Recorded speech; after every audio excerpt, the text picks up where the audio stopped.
in the manner in which police officers are properly trained.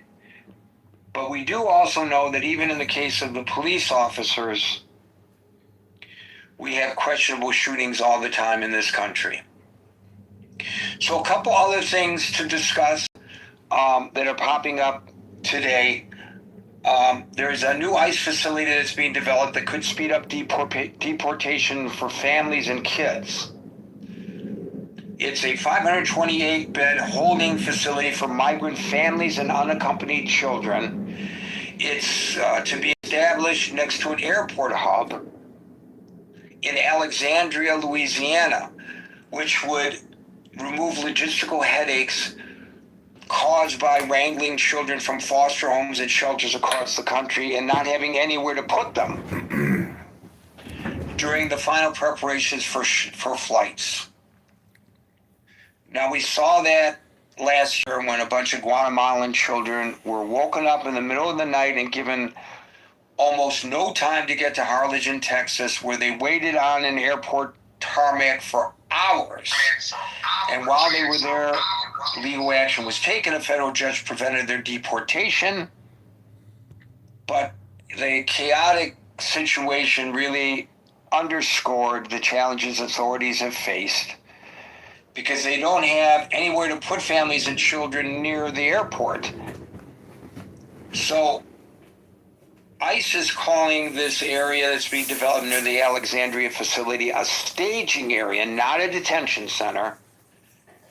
And then they say the people could only be held there a few days at the most. Now we have the case that you may have heard of these officers who were sent to a man's house over an email. So what happened here was, and this happened in upstate New York, ICE sent federal officers to his house with a warning because he had sent an email to the agency's then head. This guy is a U.S. citizen.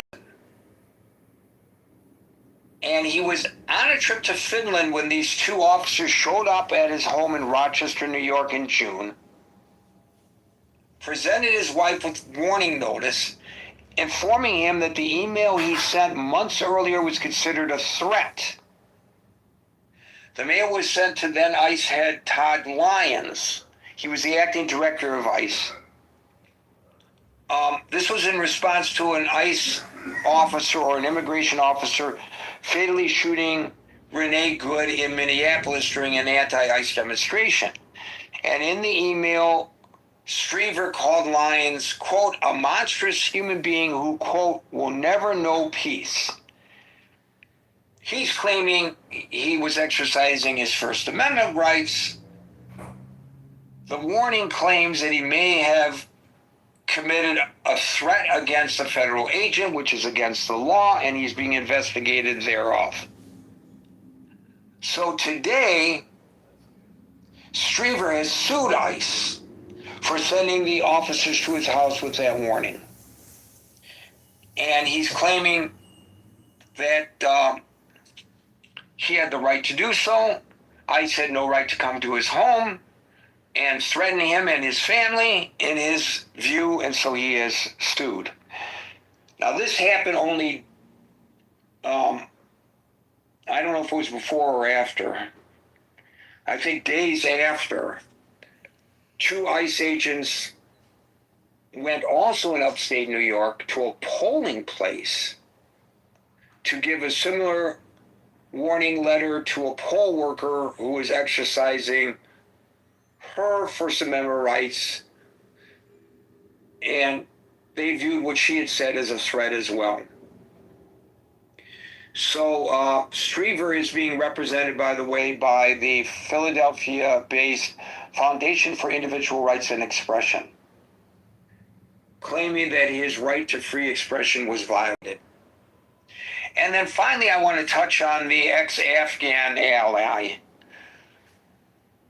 who died in ICE custody, because to many Americans, it's reprehensible that somebody who put his life on the line in Afghanistan for our troops was even detained in the first place.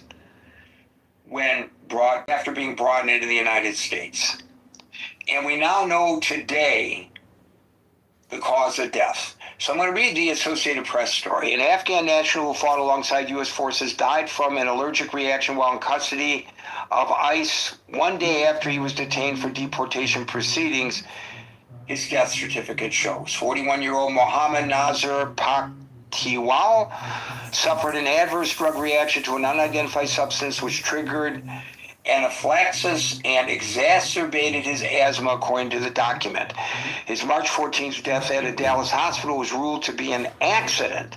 His sudden death in ICE custody has drawn outrage because he had risked his life fighting as an ally of U.S. Special Forces in Afghanistan for a decade. Over more than 50 ICE detention deaths during President Trump's second term. His is the first to be ruled an accident, according to tracking by the Associated Press. Most of the others have been blamed on natural causes or suicide. An advocacy group, Afghan Evac, and 2 members of Congress are today calling on Texas authorities to release his autopsy report, which they have sought to withhold by arguing its disclosure would interfere with a pending criminal investigation. Now, I cannot imagine what that pending criminal investigation might be, because the guy is dead. If he's the target of that investigation or not, I don't know. So just to recap, we have a Haitian parolee who is charged with killing a Pennsylvania police officer. We have the National Guard, are they properly trained, shooting someone who they were chasing, who they claim turned and pointed a gun at them. I don't think you really need a lot of training to make that decision. We have a new ICE facility being established near an airport to expedite the deportation of families and children who are in ICE custody. We have the U.S. citizen who sent an email to the then head of ICE in which his house was now visited by ICE agents with a warning note claiming that he was under investigation for threatening the life of that then acting director of ICE, who is now suing for those actions. And we have a guy who put his life on the line for our troops in Afghanistan, who died while in detention, ICE detention. So I think Brian is correct. This is a story that continues and has been largely overlooked and deserves our attention. So with that overview, I will now open it up to you to discuss the continuing concerns about illegal immigration and concerns about enforcement. Alan, are you with us on this one, or are you busy? No, I'm not busy, but I don't have much to say other than immigration situation has changed big time by giving them a different name, by giving them no attention or extreme attention. It got to the point of now they detention them, then deporting them and this and that. If they could have just hold the way it was, keep the door closed, an individual like myself had to go through a screening, make sure I prove to my country government I won't be a burden on the American shoulder when I come into this country to study, and also the proper paperwork, go through the right channel, and the acceptance from the college or the university. First step was things was okay, but through the years I was a witness to get the rules and regulation pushed under the blanket, and then it got to the point of now it's against the law to leave the door open. They're all having a bar around them houses. They have bolt locked to every door. But the country, the most important home for all of us, door has to be open and individual come in with no check-in. So the result is this. You think everybody comes in here, they want to come in here, have a good life? No, I don't believe that. Back to you. Well, you raised a very, very important question. And that is that as administrations change, this is our system of government, our approach to immigration changes as well. And so there is an absolute inconsistency in how we as a nation approach immigration. And Marshall has discussed this many times, that we would not have these contradictions in our government policies if Congress would pass legislation that would codify what is allowed and what is not allowed. Because I don't think really it's fair to the immigrant nor to the Native Americans when the rules of the road change on the whim of whoever happens to be president at the time. So I think you're right about that. I think that was your first comment that you made, Alan. And I think that's a very important comment. I will note that I did a slight amount of research into our approach to immigration in the United States as compared to several other nations. So, for example, in India and Pakistan, if you are found to be in the country illegally, you can be imprisoned for varying amounts of time depending on which country. Then there's the extreme of North Korea, where you can be put to death if you're in the country illegally. I don't think anybody is suggesting that here, but I'm just pointing out that different countries have different approaches. And in the United States, we provide social services for people who are here illegally. Now, I'm not arguing that that's a good thing or that's a bad thing, but there's a big contrast. And I also think with the rules of the road changing, that there is an unfairness, and maybe, when you come into the country, you have to recognize that there could be a change and be prepared for it when you change the rules. I think TPS is a prime example of it. We invite folks in and we say they're undesirable and we kick them out. I think that's confusing to everybody. Why did we allow them in the first place if they're undesirable? Or are they really undesirable and deserving of being kicked out? And it's really an inconsistent policy. But to the core reason why I'm motivated to choose this as a topic, Brian is right. We don't see the big demonstrations in Los Angeles right now because the government has changed its tactics there. We don't see the big demonstrations in Minneapolis, St. Paul right now because the government has changed its tactics there. But that doesn't mean that there isn't still a quota, and that doesn't mean that ICE agents aren't still very active in rounding up people who are illegal immigrants. And that doesn't mean that there aren't people who are not illegal immigrants who are being subjected to ICE detention or at least interrogation because they fit a profile. That is still happening.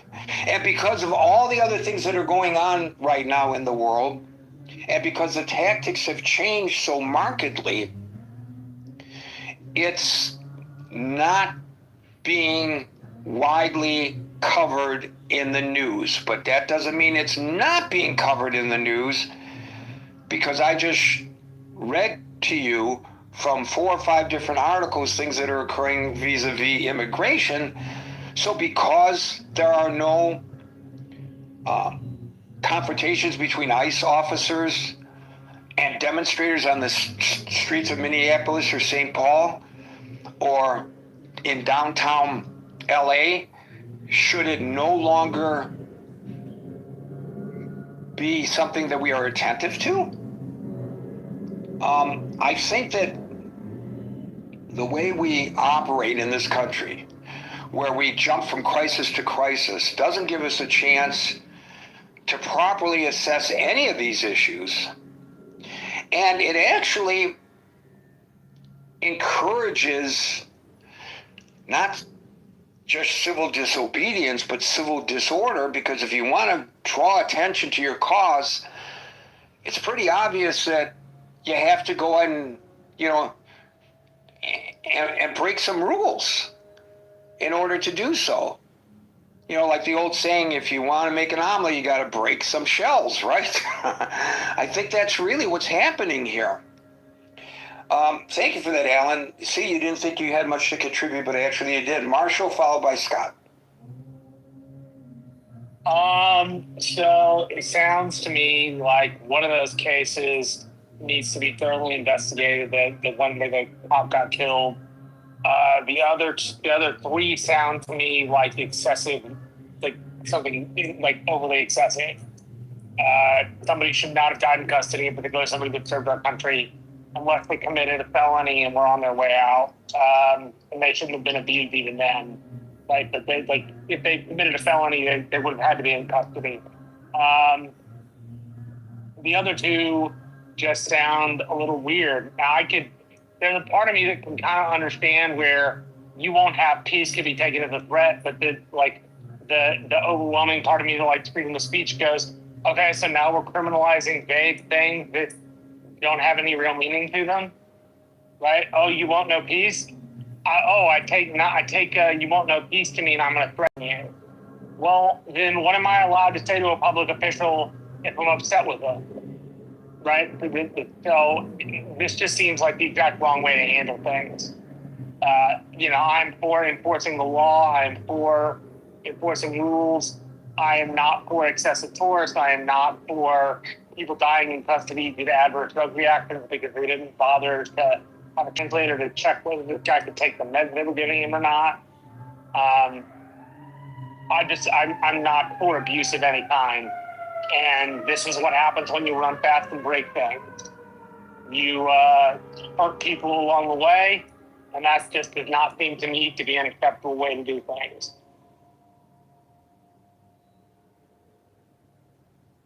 So I think in general, Marshall, and see how this fits with you.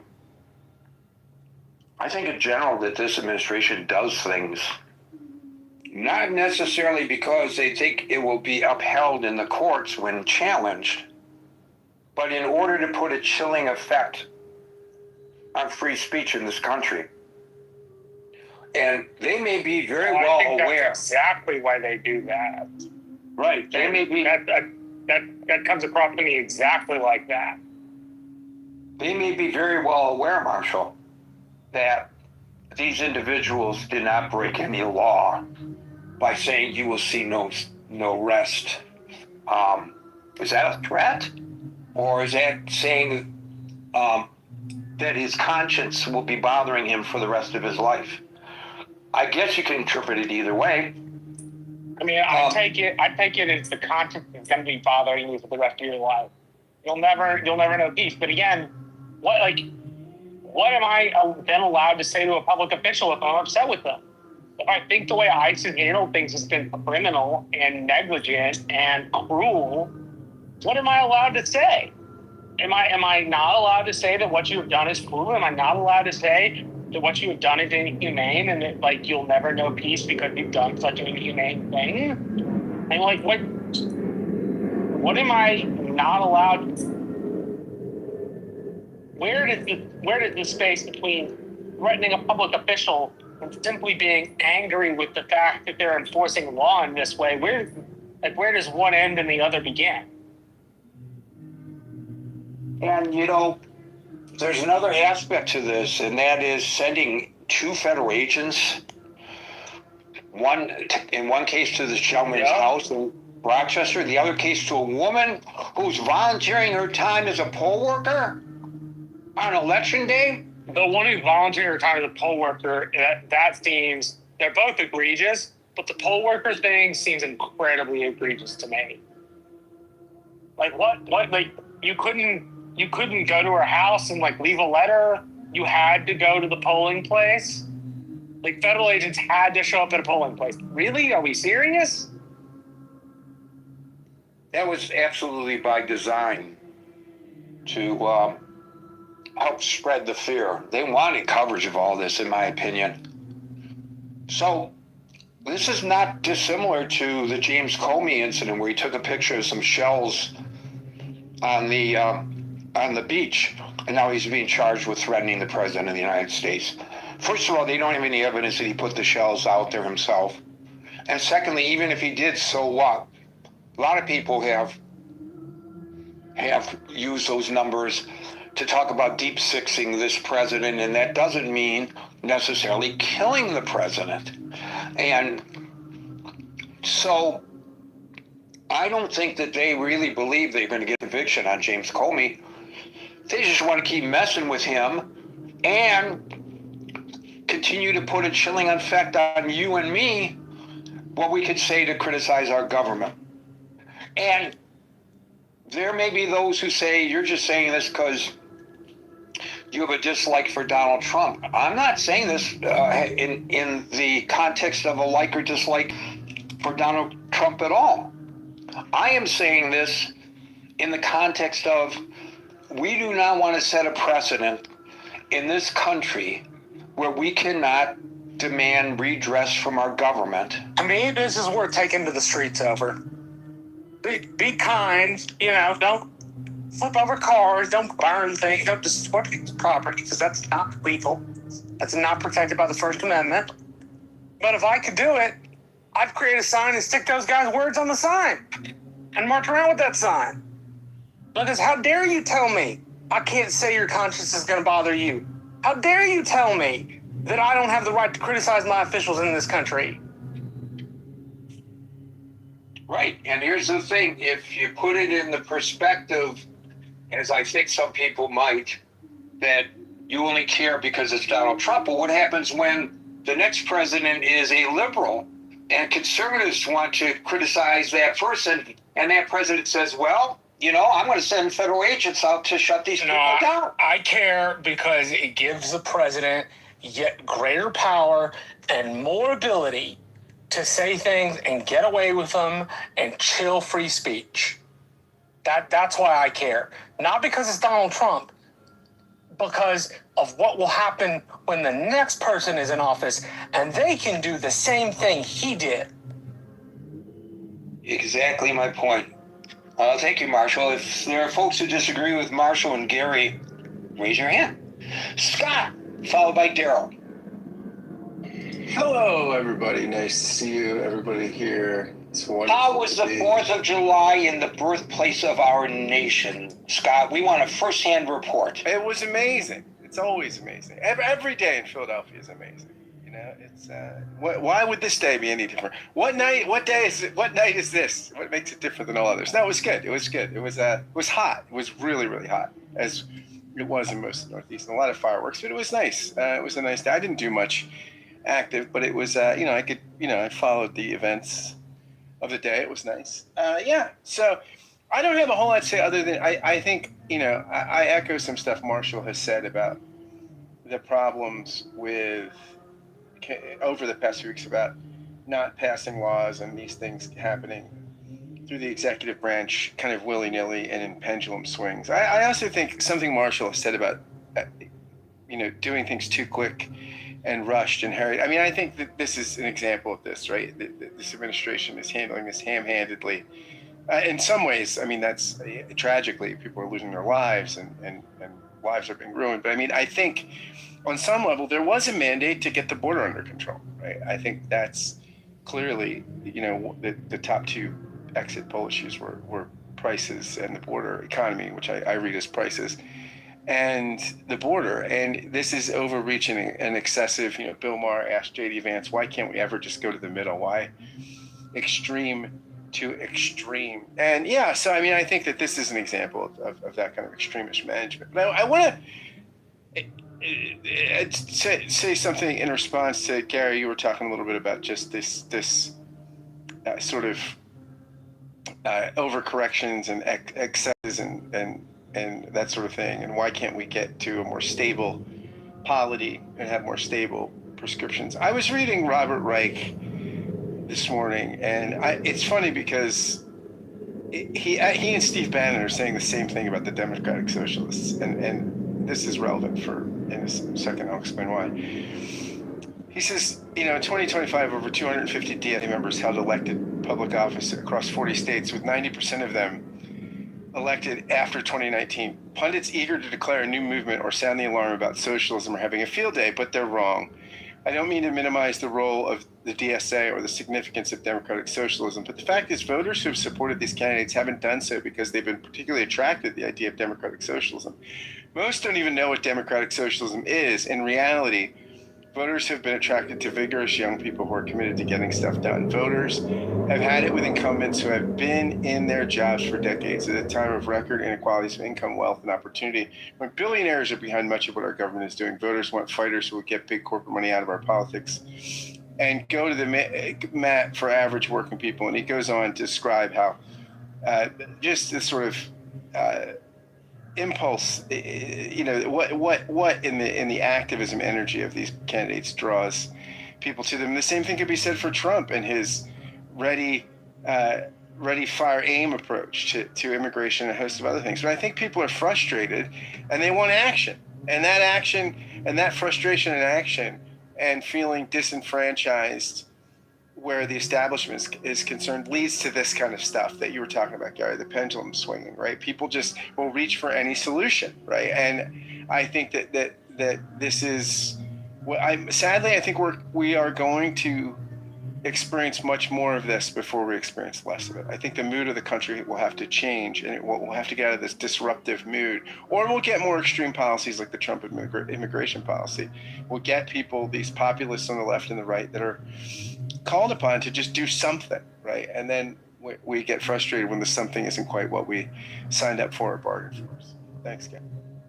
What about the aspect that I raised, Scott, and I appreciate those comments about how we jump from crisis to crisis, and we don't as a society take the opportunity to really analyze any one of these issues in its totality, and therefore we have such a knee-jerk reaction. I mean, isn't that the way social media works?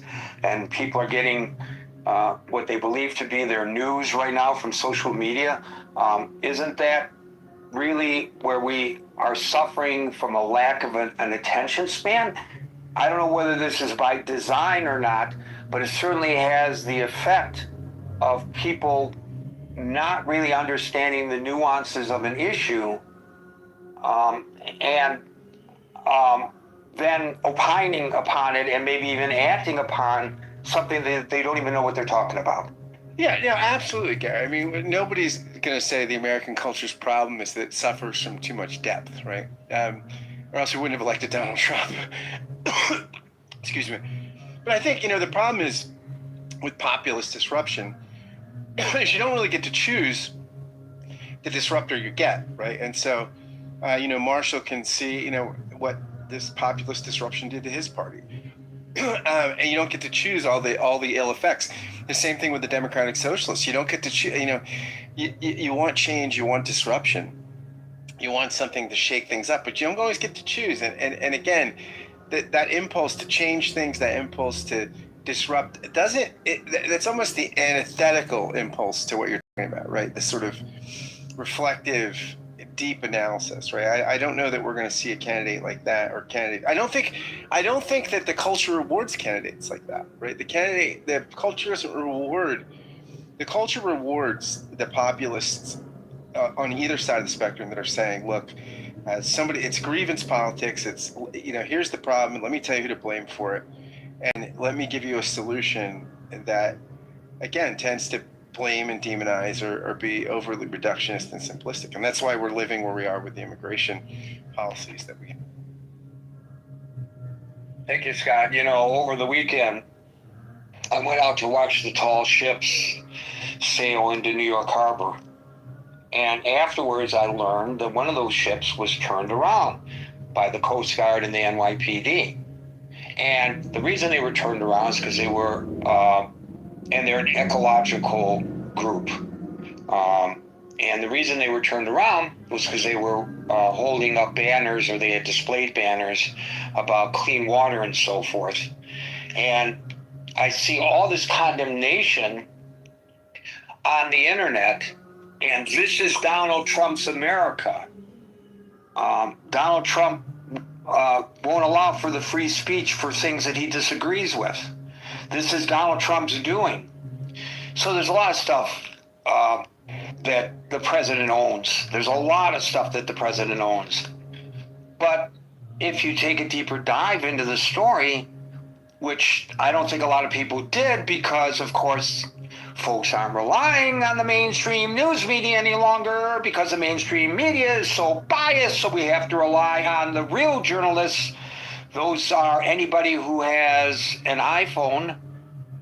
But if they actually took the time to look into this, they would have learned that each one of those entrants into this parade of ships, which was beautiful, wonderful, international, just outstanding to see. I can't say enough about how New York celebrated our 250th anniversary.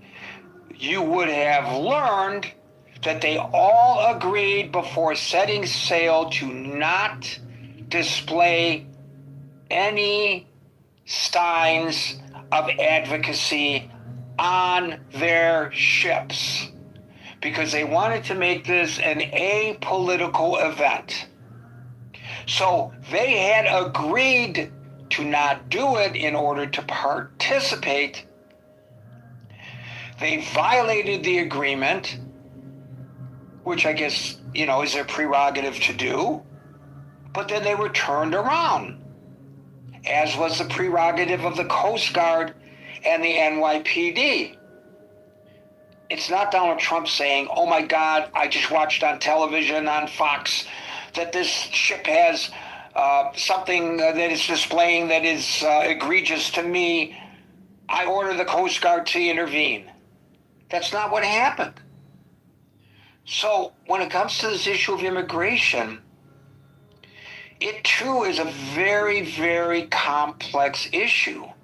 But we rely on the headlines and the slogans to make our argumentation as a society, and we don't take that deep dive into the issue. If you really look at the issue of immigration, it's far more complex than it is normally discussed. The information is out there and it is discussed, but not among the pop culture, right, Scott? Absolutely, Gary. I couldn't agree more.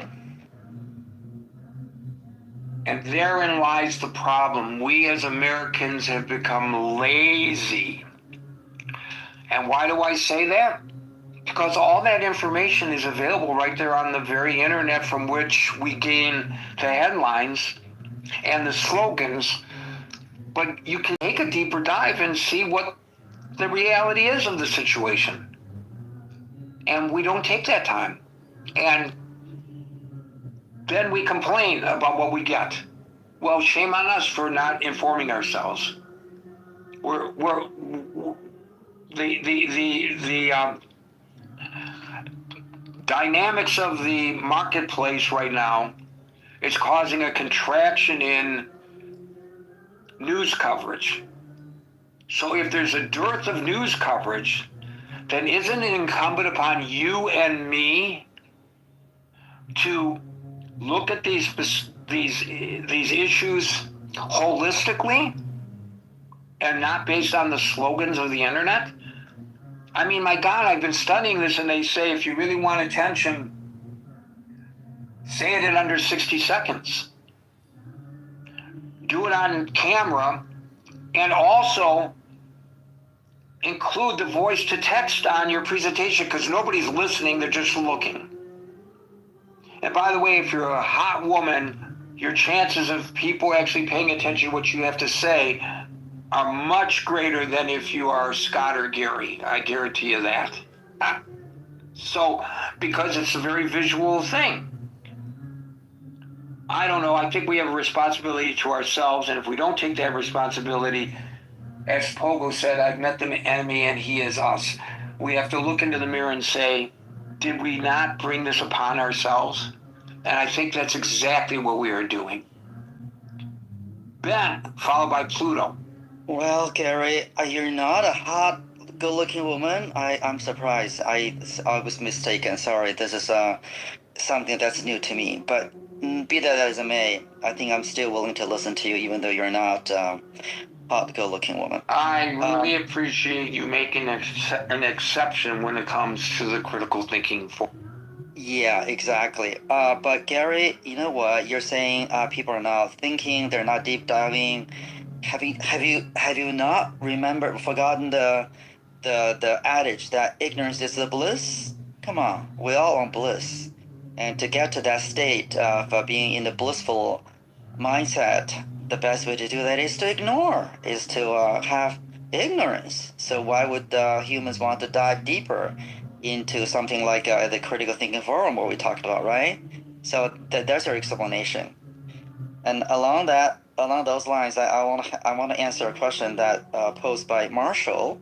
You know, he was being very passionate about asking, "Hey, if I cannot say this to my elected officials or my those in power, what do you want me to say? What can I say to those officials if I cannot criticize them, or saying, express my will, my opinion regarding what the officials are doing or something?" Well, I have a good answer for you, Marshall. It's very easy. I have very simple script for you to follow. There is certainly something you can say. You can say, "Yes, sir. You're always right. I obey you. You're wonderful." You're not out of things to say. You absolutely have things to say, especially to this administration. And if you do that, I'm sure you'll be fine, relatively speaking. Just don't say something negative. Say something But positive. Ben, I don't want to. I want to tell them they're full of it. Well, good, Marshall.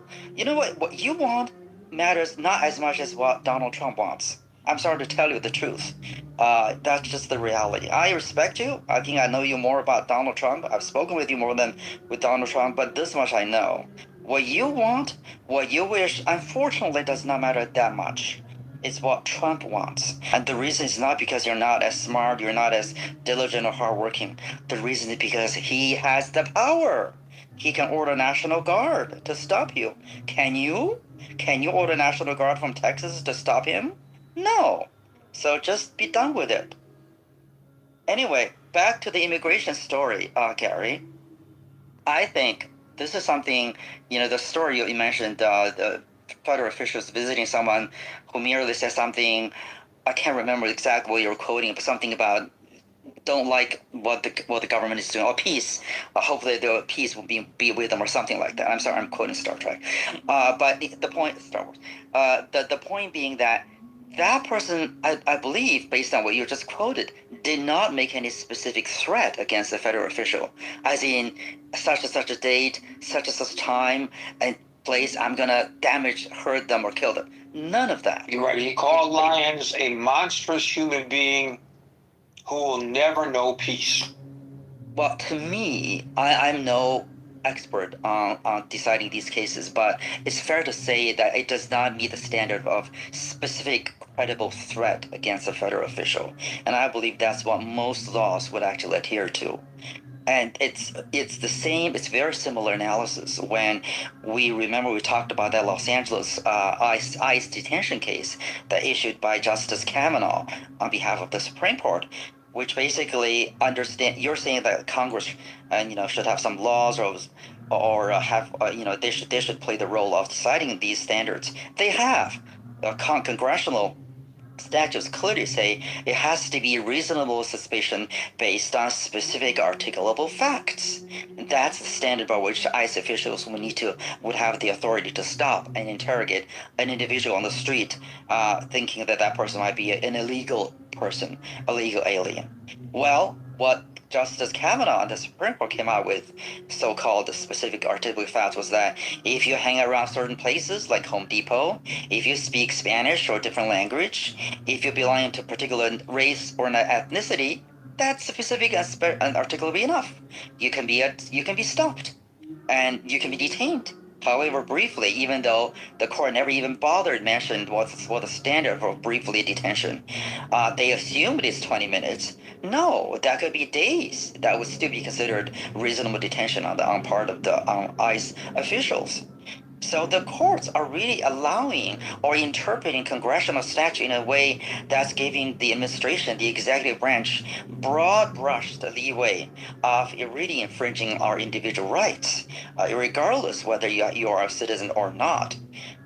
So basically, the reality, as you mentioned a couple of days ago, that in the U.S., technically in most states, we don't need to carry our identification papers.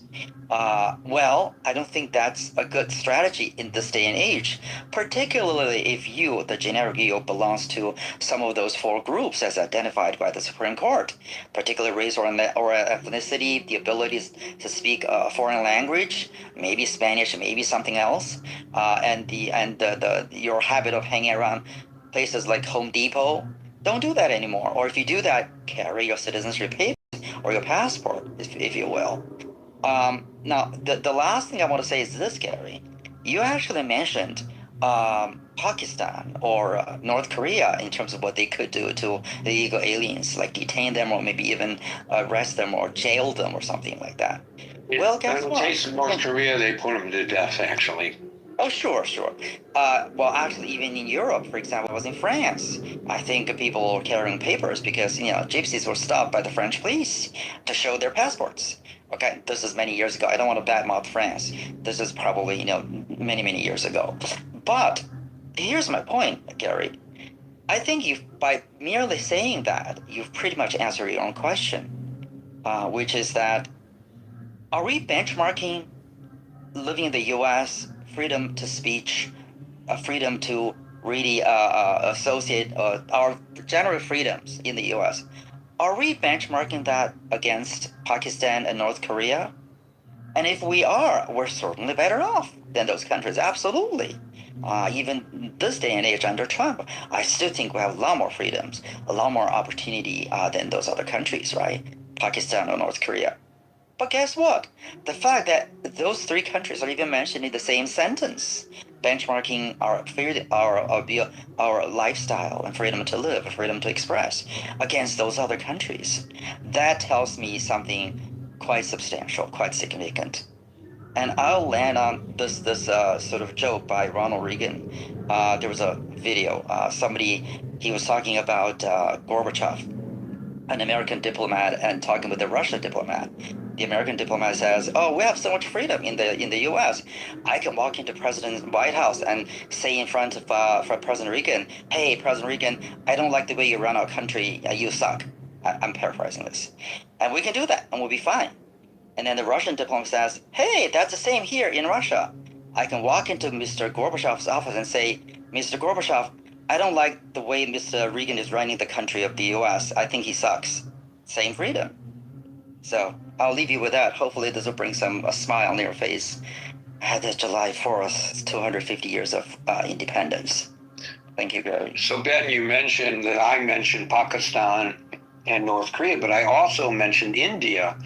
And India is a democracy, which presumably has some of the same freedoms that we enjoy here in the United States. So is that a fair benchmark?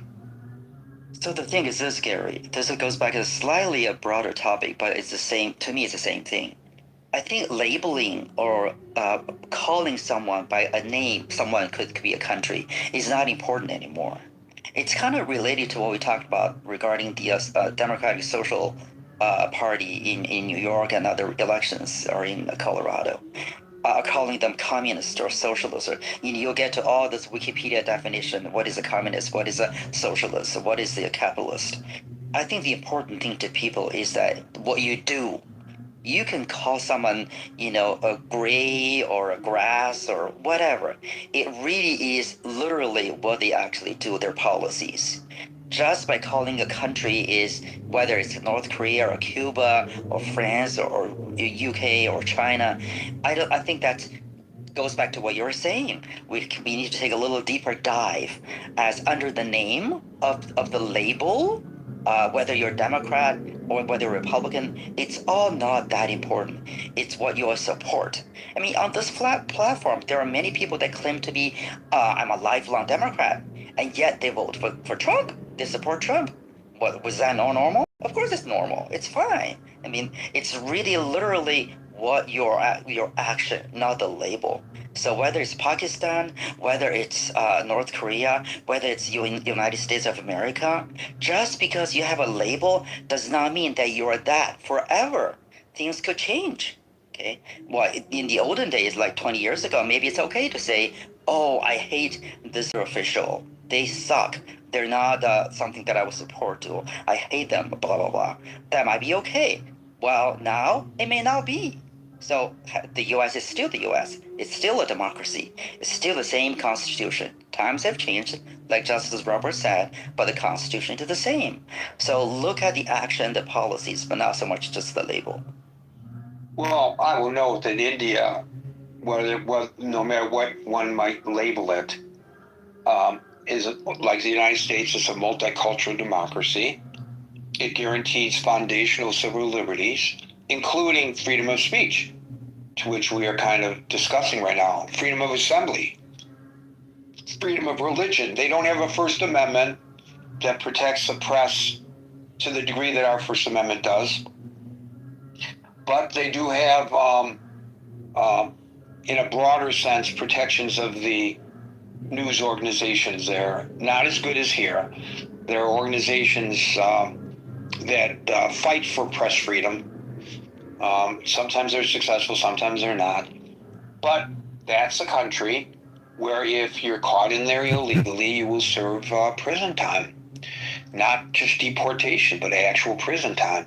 So I think in some regards it's fair to compare how we are far more liberal in our approach to our detainees than are some of the other countries. I'm not arguing that our detainees are being properly housed and treated. I'm not arguing that. I'm just saying that there are other countries where they actually codify the right to incarcerate those individuals.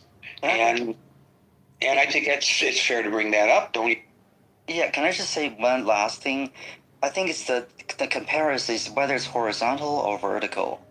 I'm not disagreeing with you to say that horizontally, compare the U.S. against many other countries, if not all other countries, it is very nice. It is a lot of freedoms. It's very decent. It's still very, even powerful to begin with. However, people do compare it vertically or longitudinally, if you will, meaning they compare themselves against 20 years ago, or 30 years ago, or 10 years ago. So it's the fact that the U.S. still has better things or system than India or Pakistan or North Korea. Nobody would deny that, but that does not negate the fact that if we're looking at the U.S. in the previous olden time, you're old enough, Gary. You're not 20 years old. If at a certain point in time, if we had, it's not like a standard of living. If youngsters are complaining, we cannot buy a house anymore, like our parents did, or the baby boomers did, it doesn't mean that they're saying the U.S. is worse than the other countries today, right? They're saying that, hey, I'm not better off than my parents because of A and B and C and D, right? So that is something that. The two, I mean, we're all adults. Two things can be true at the same time. So I think my point being, compare or sort of my dissatisfaction with this current administration is kind of going back to what Marshall was saying, that we're still very good, but hey, we probably remember maybe some years ago, it would be fine to say, oh, the policies of ICE are terrible. They're not peace living, blah, blah, blah. And you'll be fine. You will not have a FBI knocking on your doors, or whatever federal officials on your doors. Or when you come to this country and if your social media says something bad about J.D. Vance, like a bad picture or caricature, like a joke, like a cartoon, it's fine. The CBP customer officer will just laugh, say, hey, you're just ridiculing the vice president of the United States. Well, today at 2026, that might be a problem for you. You may not be admitted into the U.S. That's not a good thing, frankly. That does not make you proud. That does not make you feel more American exceptionalist. It's American exceptionalism. In the olden days, it may be, but nowadays, I think the vertical comparison versus the horizontal comparison is not that pretty. Your response suggests to me that you misunderstand the point that I was making. I wasn't arguing that our situation is better than it is in India or Pakistan, for example.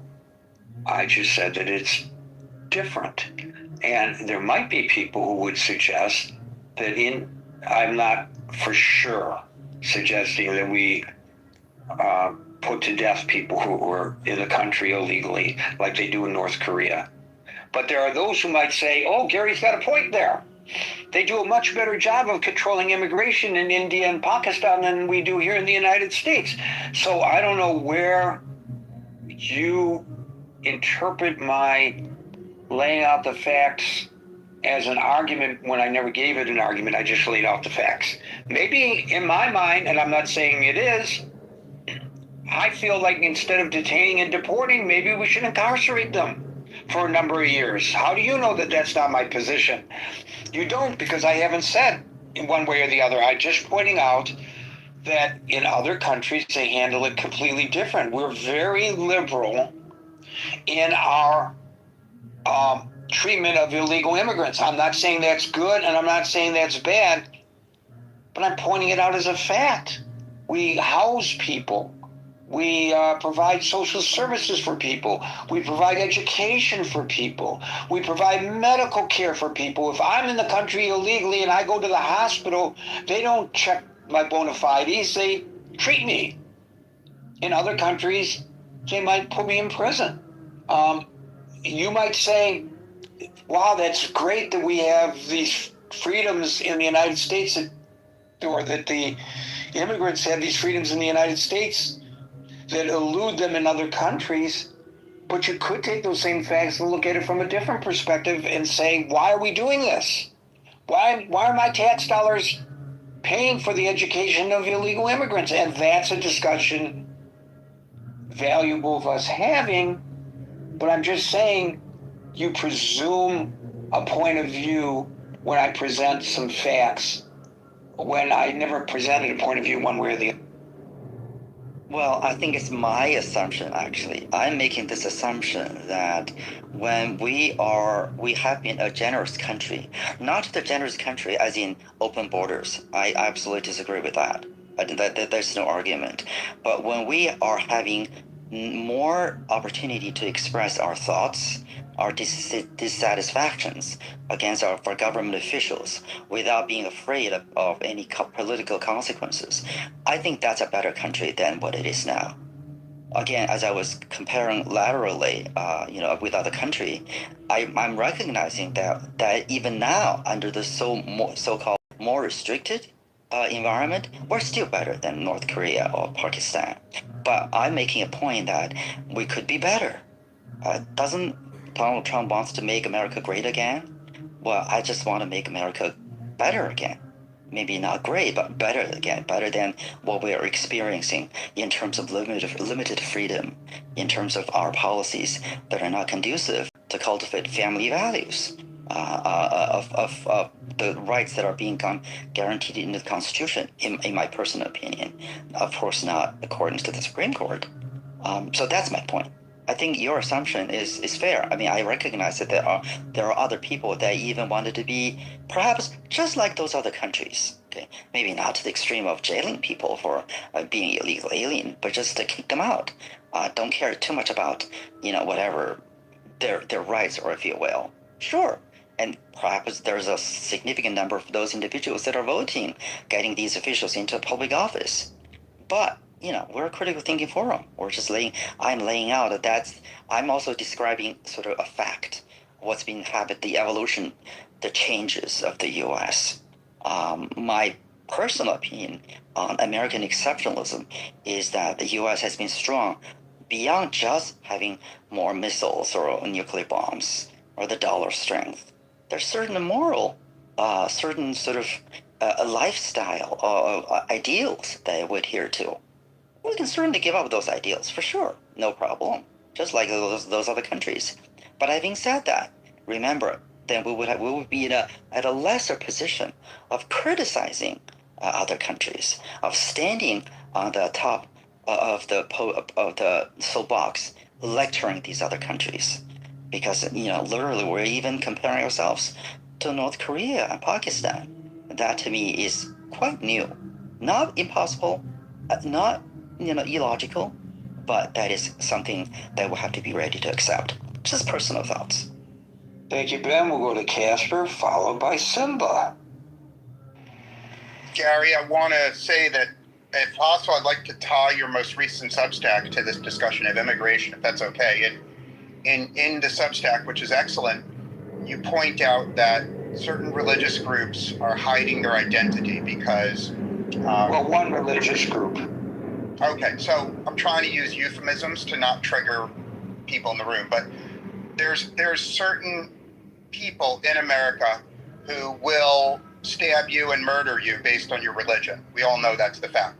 And you, in that article, I think you say it's sad that America has these killers who are killing people based on their religion. I think you think it's a negative thing.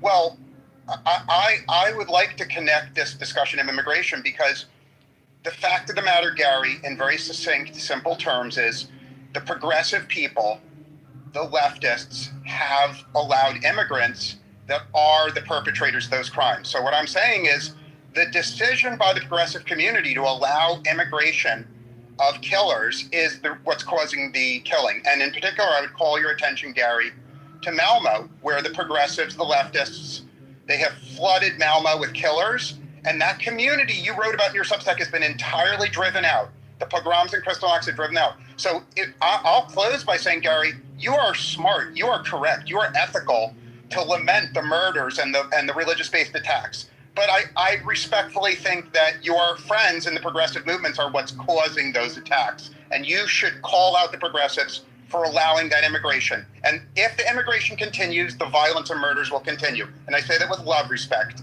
Goodbye, Gary. So there are examples of immigrants attacking Jews in the United States. You're absolutely correct. One notable example is the Egyptian national charged with a federal hate crime after throwing Molotov cocktails at a pro-Israel march in Boulder, Colorado. The other, which hit close to home for me, that comes to mind, is the attack by the guy from Lebanon on a daycare center attached to Temple Israel in West Bloomfield, Michigan. These are examples of immigrants attacking Jews. But I will say that most of the intimidation and hate crimes that I have seen, at least here in New York, where there is a huge spike of hate crimes against Jewish people, are being perpetrated by American citizens, born and bred. So, absolutely. Gary, I hate to interrupt, but if we could try to bring Miss Misa up in New York, she'd like to speak as well. well, I brought her. She's up. Okay, I couldn't see it. Yeah, Oh, I no, bring everybody up whose hand is up. It's Big M, not Miss Misa, unless I can't see it. I'd always bring No, people. she's not I up. always bring people who raise their hand. Time. No, I just wanted to bring it to your attention. Sorry. Okay. Thanks. Yeah. Big M. So I just joined. I didn't hear the context before the talk, but what's on my heart right now is actually what's happening in Maine, not really this topic. So I'll come back tomorrow. Thank you. Thank you. There are a couple people in the audience, as Marshall have mentioned, whose hands are up, who we've repeatedly invited onto the stage. Now, It's the clubhouse push, Gary. That's what it is. Miss Misa, what you might try is leaving and coming back, and it should allow us to bring you right up. It's like Clubhouse has this weird glitch, Gary, where there is a lot of the time people will come in and they'll raise their hand and none of us can invite them up until they leave and come back. It's a piece of computer code that I don't particularly understand. well, apparently Clubhouse doesn't understand it either because they have not obviated the problem. And it looks like the various individuals whose hands are up are not making it up to the stage. So for that, We send our regrets and apologies, but this gives us an opportunity to wrap it up early today. Folks, we're here Monday through Friday at 5 o'clock New York time, so until 5 p.m. New York time tomorrow. For the next edition of the Critical Thinking Forum, everybody be safe, be well, and peace out.